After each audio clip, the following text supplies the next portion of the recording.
Assalamualaikum warahmatullahi wabarakatuh. Hai, bertemu lagi dengan Ibu Alfi di dalam pembelajaran bahasa Indonesia. Bagaimana kabarnya? Sehat semua kan? Sehat ya? Hai, anak-anakku semuanya.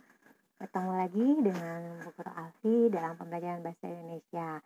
Nah, setelah minggu kemarin kita belajar mengenal pantun, di minggu ini kita akan belajar memahami pantun. Ya, makanya Bu Alfi tuliskan di slide-nya memahami pantun part 2. Sudah siap kan untuk belajar? Oke, kita mulai dengan membaca basmalah terlebih dahulu ya, supaya pembelajaran kita bisa dimudahkan dan dilancarkan. Siap ya? Bismillahirrahmanirrahim. Oke, di dalam memahami pantun ini kita akan mengingat kembali ya review pelajaran di minggu kemarin yang dimulai dari pengertian pantun. Nah, pantun itu sendiri adalah jenis puisi lama yang tiap baitnya terdiri atas 4 baris serta memiliki sampiran dan isi. Di situ ada kata-kata puisi lama. Apa sih yang dimaksud dengan puisi lama? Kemudian apa saja yang termasuk ke dalam jenis puisi lama? Terus apa perbedaan antara puisi-puisi lama? Nah, Bu Alfi tidak akan terlalu jelas tentang perbedaan puisinya, hanya beberapa saja yang dibahas ya. Oke, perhatikan baik-baik. Check it out. Oke, nah di sini ada jenis-jenis puisi lama.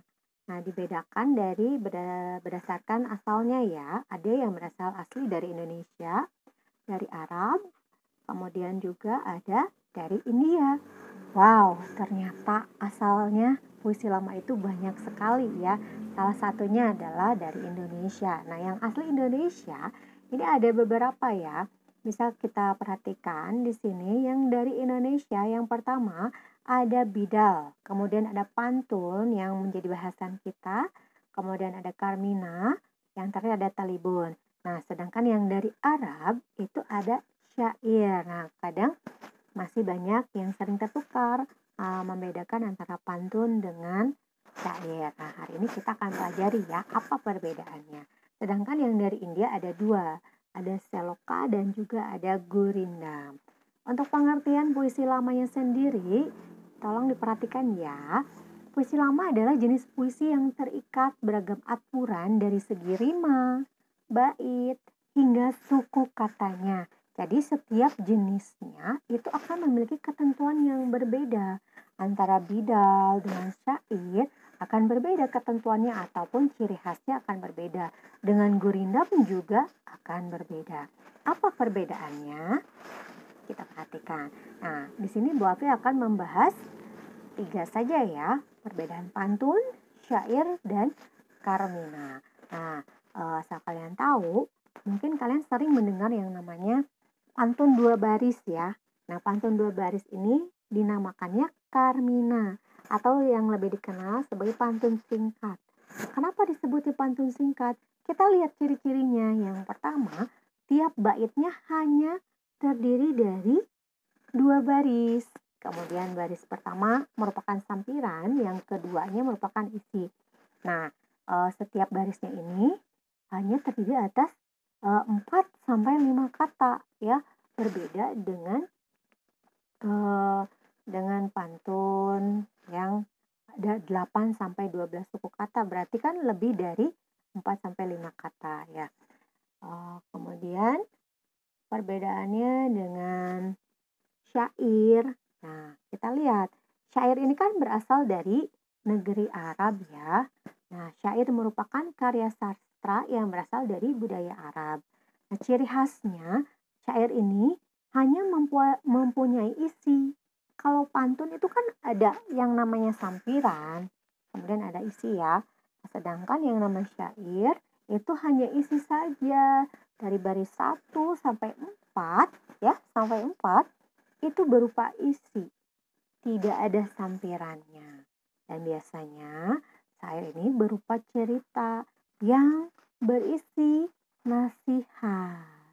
Ya, nah kita lihat ciri-cirinya. Mulai dari tiap baitnya terdiri atas 4 baris, sama seperti pantun ya. Kemudian tiap baris terdiri atas 8 sampai 12 suku kata. Kemudian setiap baris adalah isi dan saling berkait. Nah, ini yang menjadi perbedaan utamanya ya. Setiap barisnya adalah isi dan saling berkaitan.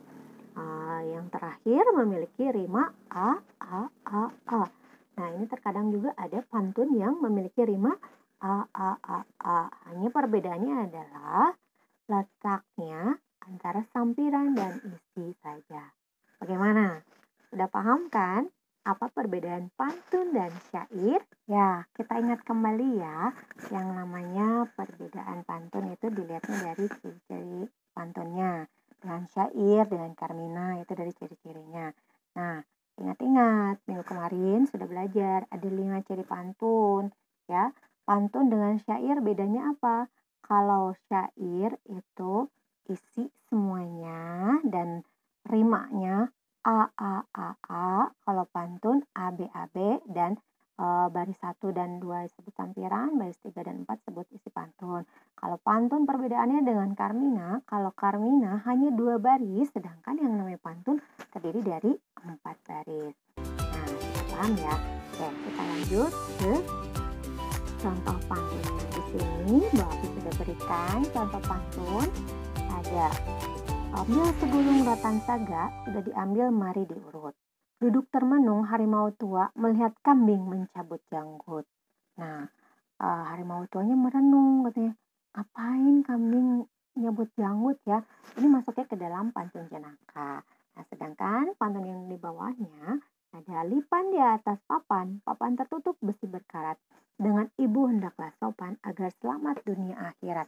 Ini termasuk ke dalam pantun nasihat ya, karena di bagian isi, yaitu di bagian 3 ya, baris 3 dan baris 4 ada kata-kata yang berisi dengan ibu hendaklah sopan, yang artinya menasihati agar kita selalu bertingkah laku, berkata dan berbuat sopan kepada ibu. Tapi diingat, bukan hanya kepada ibu saja ya, kepada ayah, saudara, adik maupun kakak juga kita wajib berlaku sopan.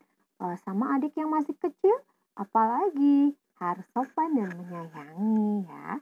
Mudah-mudahan kalian semua di rumah menghormati dan bertindak sopan kepada keluarga di rumah dan di sekolah juga ya pastinya. Oke. Nah, ini banyak sekali yang bertanya, Bu, memahami makna pantun itu bagaimana? Nah, seperti yang tadi Bu Abi sudah jelaskan, memahami makna pantun itu bisa dengan melihat baris ketiga dan baris keempatnya. Kita perhatikan ya, contoh pantun di sini supaya kalian bisa nantinya memahami makna pantunnya. Lihat, mendengar anak-anak yang berdendang, tubuh bergerak ikuti irama.